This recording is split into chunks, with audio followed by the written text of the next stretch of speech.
Hey everyone, welcome back. It's great to see you again. It has been quite busy around here lately. We've been doing a lot of stuff on live stream for sort of a behind the scenes kind of content. I've been doing all of my resource gathering on these live streams just so that it can be a little bit easier to do video editing, but also so you guys don't really miss anything. In those live streams, we have finished with our interior here, and I'll just do a quick tour. This is our florist area, which is currently being occupied by our first good boy. We've got our kitchen with all of the fruits and veggies that we've been working on gathering. And then just a sort of like little dining area. Upstairs is another sitting area, my bedroom, which is currently missing one of the beds, and an enchanting area. We do actually have all of the bookshelves necessary to finish this off for level 30, but I have some of them taken down right now because I've been working on feather falling, which I did finally get. Hopefully my deaths to gravity will diminish now. Over here, we've got one of our balconies, which is overlooking one of our farms. And then through that door is another balcony. Downstairs is our storage unit with a bit of a smelter array, some brewing potions, and just a temporary place for our nether wart. And then downstairs is, down here, is actually, I'm not going to hop down there because I don't want to deafen you guys, but we have an Allay XP farm down there. And that was something that we did on live stream. For today, though, we are going to be focused on building here around the base. And you can see here, I've actually got some of the framework already up. I just kind of wanted to give myself this basic frame, but I also wanted to bring you guys along for this building journey rather than doing a time lapse like we've done in the previous videos. This is just the main building. It's going to extend out this way further, but this gives me a really good foundation of what I need. Now, while I gather up these basic resources real fast, this build is a lightly modified version of a barn tutorial that I found, I want to say, maybe 4 years ago, that I just absolutely fell in love with. And I've been using it for my barns ever since. I guess we're building in the rain. The original design is by a YouTuber that I'm sure you're very familiar with. It is a mythical sausage build. I did make some modifications because of what I wanted to do inside of this build.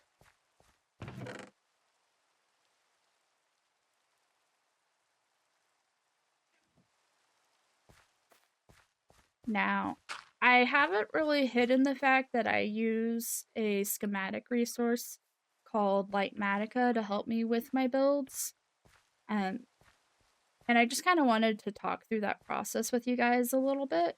For me, Lightmatica is a tool that allows me to work in creative and really fine-tune the way that I want to do things. So I built this whole thing in a creative world. I built the house in a creative world first, and that was in part because this is a little bit of a new style for me, and I wanted to really fine-tune the color schemes that I was going with. So like on our house, it is supposed to be mostly a modern feel, which is why we've got these super light tones for the majority of the wall, but still with a little bit of a fantasy vibe. So that's where the stone foundation is coming in at. The modern vibes here are also from those solar panels that we have up there. And this little doodad, which is supposed to be a windmill, but kind of looks more like a radio antenna.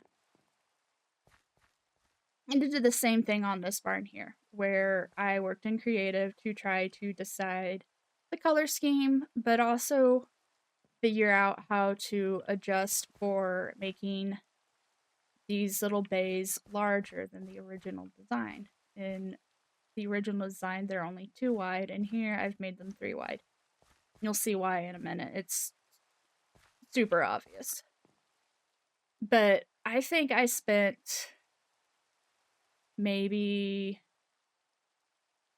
3 or 4 hours just deciding color schemes and being able to do that in creative rather than trying to do it real time in my survival world kind of helps me really manage that time and go, okay, now I know where I need to go to get these resources. And this is just a hobby for me, so having that little extra time management is extremely helpful. And it's also helpful for stuff like what I'm about to show you. Let me turn on my layers here. So while I was designing this, I came up with this fancy little intricate floor design, which is basically supposed to be like pathways to move water naturally to what is going to be a bamboo farm and a sugarcane farm on this side. If I tried to do this from memory, I would probably end up driving myself insane. Because again, this took me a decent amount of time to go decide which way I wanted to make all the little paths of water flow. So having it here makes it easier for me to just get past those design choices. So I'm going to leave this on for this part of the build.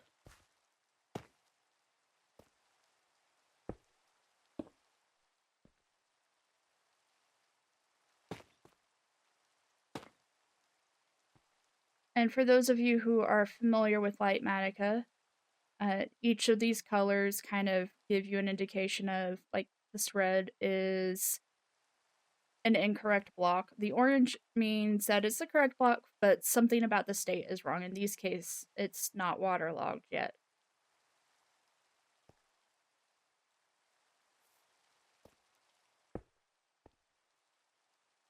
Just one of those tools that really lets me decide in advance, you know,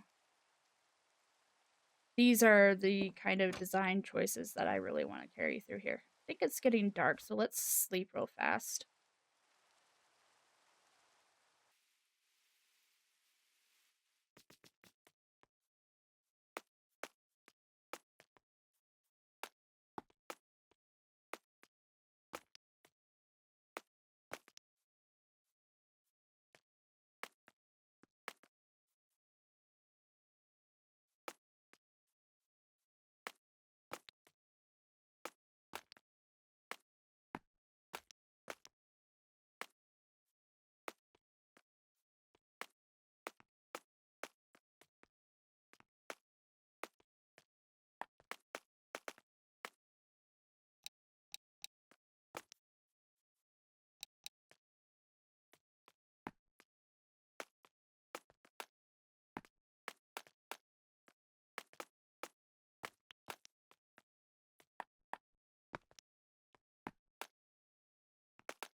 That's all of that. So I'm going to go ahead and turn this off now because we really don't need it for the rest of the video, hopefully.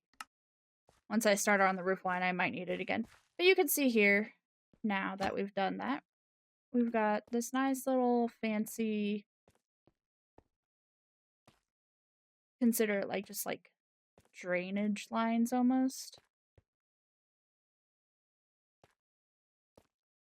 And like I said, trying to remember that that's what I was doing, what was going where, and everything like that is it was a little bit of a pain. So it's just easier to have the schematic to more easily get it done. All right.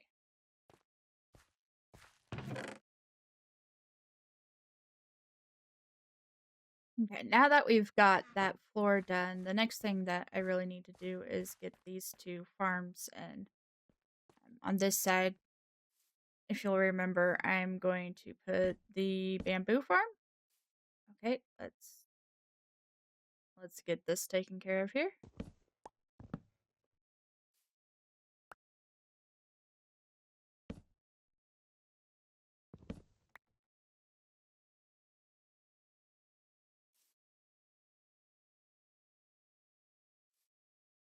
Probably should have put these chests down before putting the floor down, now that I think about it.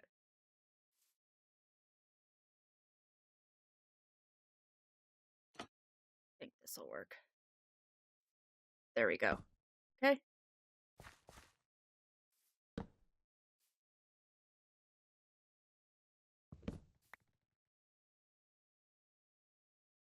There we go. All right. And now for the hoppers. These two farms are, if you Google any day one farm, you're gonna find these pretty easily. So I'm not gonna go into any of the technicalities of what I'm doing here.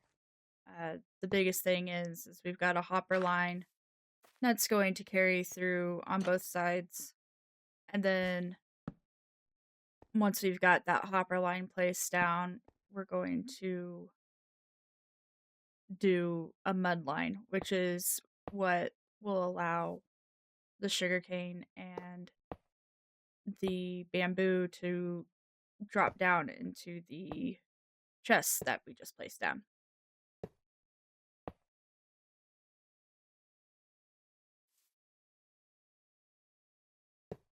There we go. Forgot to grab my mud.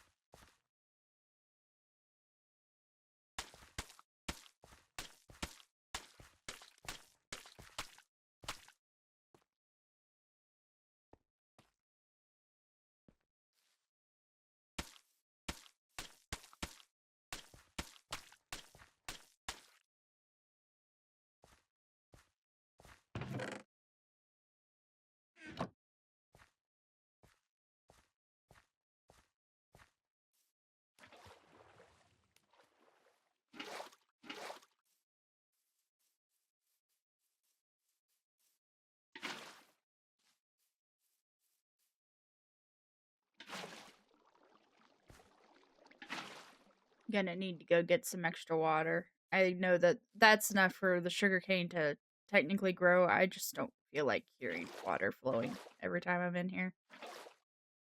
The pistons are gonna be enough noise as it is. Here we go. That side. One more. Okay.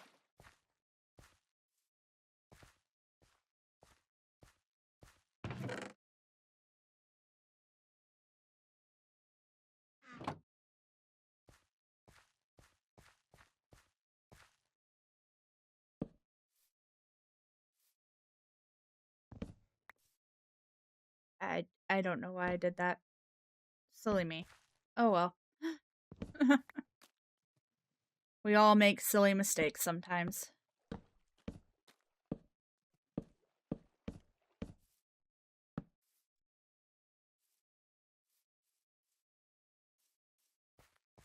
And on this side.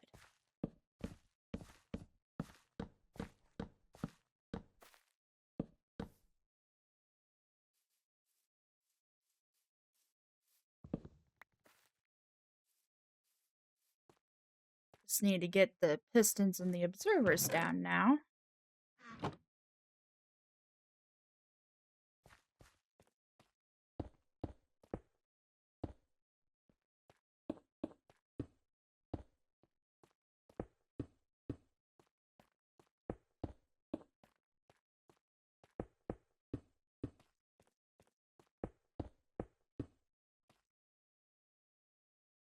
So this is why I said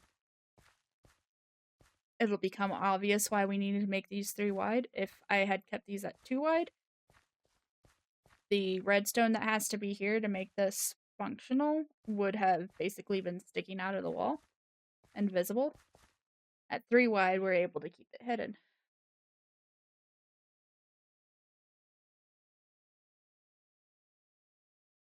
And taking the time again in creative mode to just figure out exactly what I needed to do with that to embed these 2 farms and then adjust the roof line we'll be working on soon. Just overall makes it easier for me.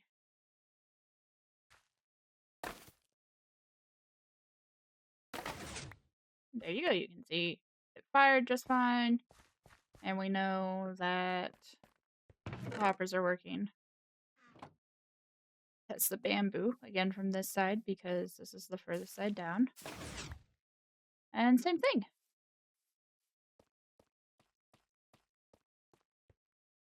Fired and it went in there just fine. Apparently there was quite a bit of that already going. So that is the redstone farms of this build completely done. I'm going to focus on aesthetics now. Okay, for this part, I went ahead and decided to do this pale oak just to sort of maintain that modern feel, like with the birch on the house.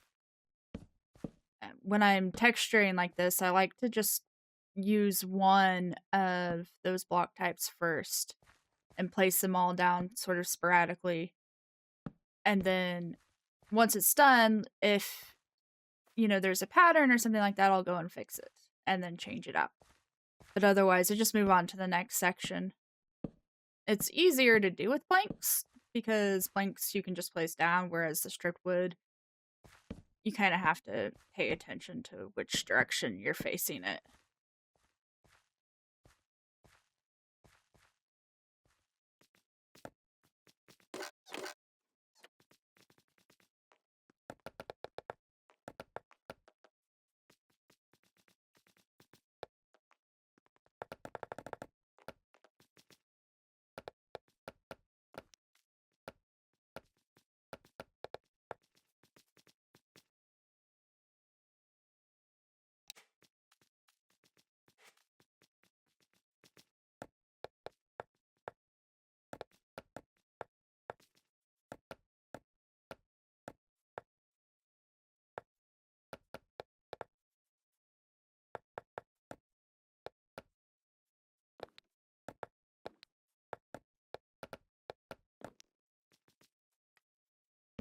Usually after this, I would go on and probably finish the walls up here, but actually before I do that, I want to start the roof lines to make it easier to know, especially up front, how far the wall needs to go up.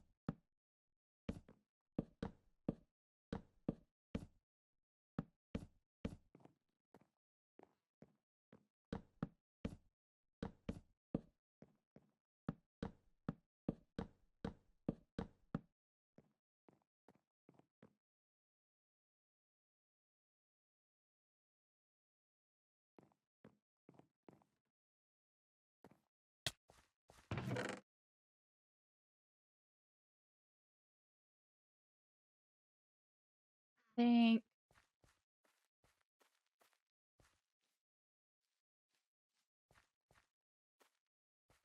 yeah, I'm gonna start here first. So I'm just gonna do this little sort of entryway. Oops.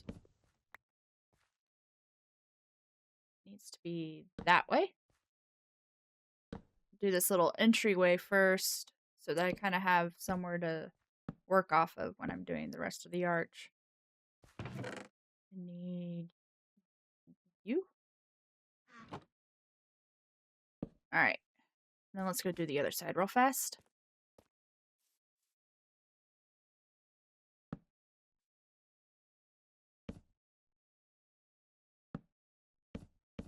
Nope.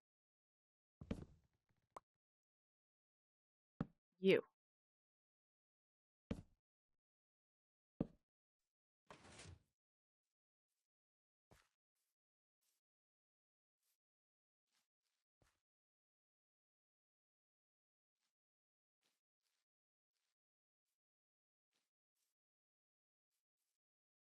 remember correctly, it is 2 out.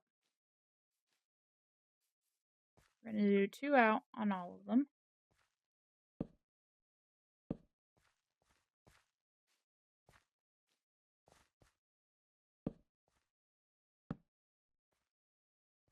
I will fix the direction of that block there here in a second. I don't know about you guys, but it's kind of driving me nuts. Great.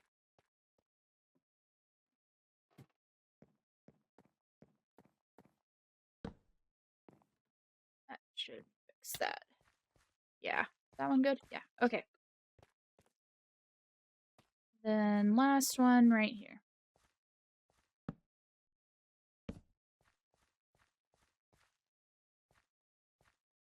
And then I know that I can just go ahead actually and bring this most of the way over. Not all the way over and not upside down.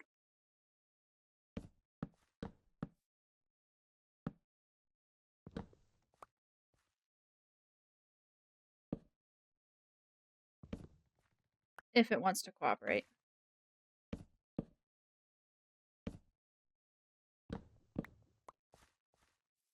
And actually, nope, that's one more. Do the same thing on this side.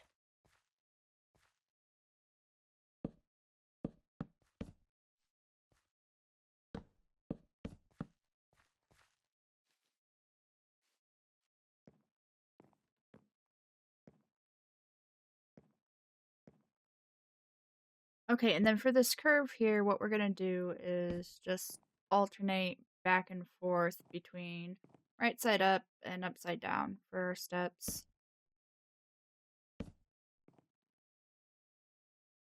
And then switch over to slabs here all the way up to the top and stack those.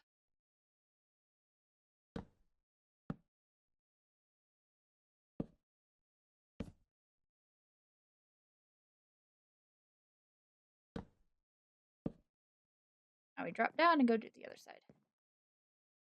See what's happened here once we get done is we've got this slightly curved roof going on.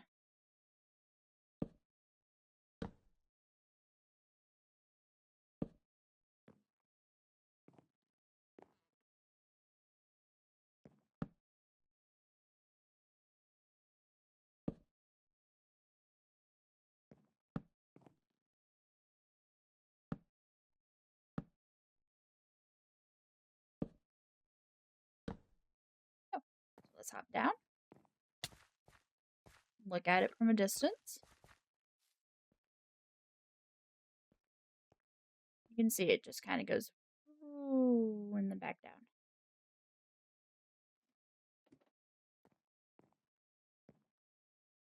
I'm just going to come in here now with these and do this second layer of trim.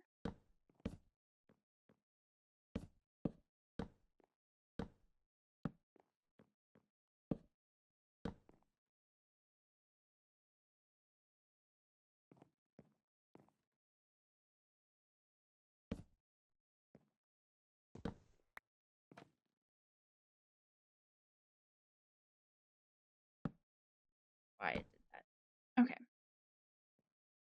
And then a little bit harder here for a second.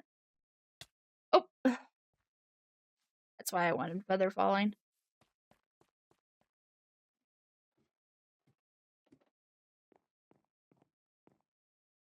Now, jump up here and do the exact same thing.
Okay, now that we've got those curves done, I'm just gonna come back up here and fill in the sidewalls here up to this point. Basically the same way we did down below. So alternating planks and the stripped wood to just kind of create a little bit of a roughened texture. I don't want it to be like too patterny, but I don't want it to be just all of one block either. Like see here, we've inadvertently got a pattern going.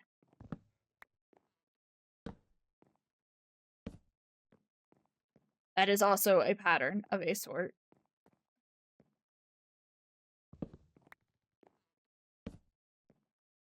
That's fine.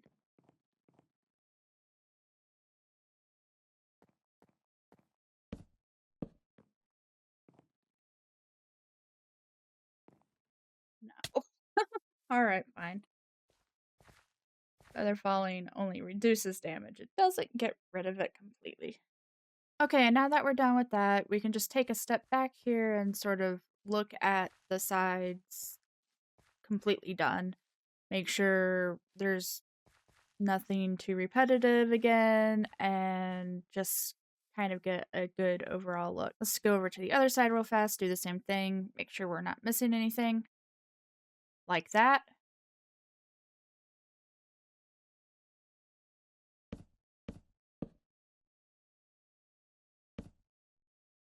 And yeah, I think it looks good, so we can move on to the next part.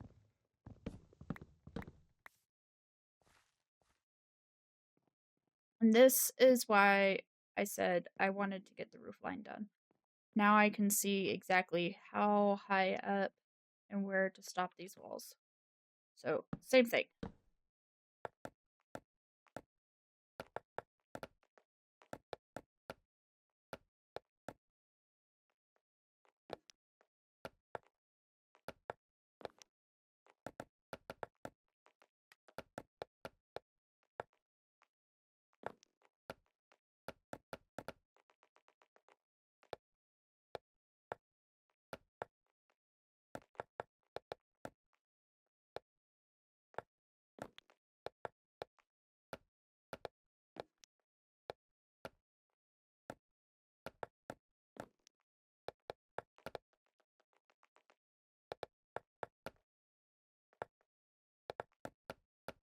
I'm just gonna fill in these gaps here.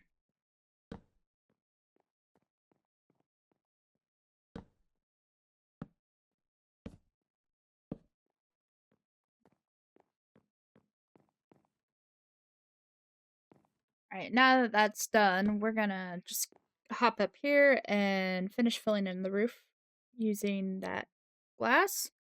Like I said, this is supposed to be sort of like a greenhouse type area, so glass makes that a little bit realistic. Just gonna fill this in here.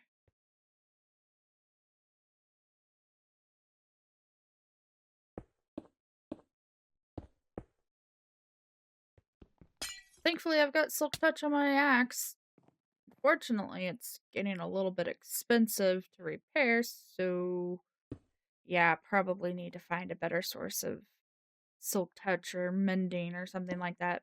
But that's a next episode thing.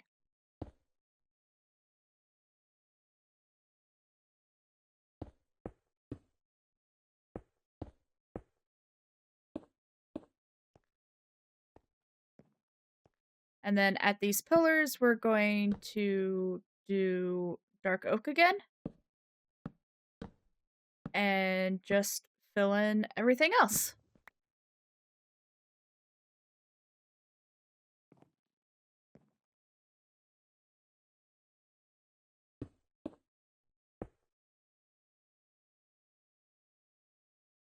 Right, there we go. We have the main building of this barn done. You can see up there the glass. Just hints of color with the baobab coming onto the roof line.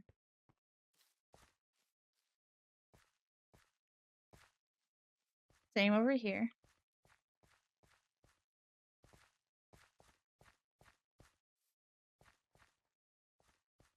Lakeside. Now, in the original video, which I'll link below, the creator for this design basically said you can leave it at this if you want to. He's also got a slightly different design on this side and on the back than what we're going to be doing. Eat. I have fallen just enough to not have food. There we go. And then there's another outcropping on this side that we need to build.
Well, that concludes our build for the day. I hope you guys all enjoyed this look into my whole building process, how I use Lightmatica and other tools in creative, and then bring them over into this survival world to share with you guys. If you liked this format, please let me know in the comments below and I will try to bring it into future episodes. Until then, I hope you guys have a wonderful week and thank you for coming with me on this journey.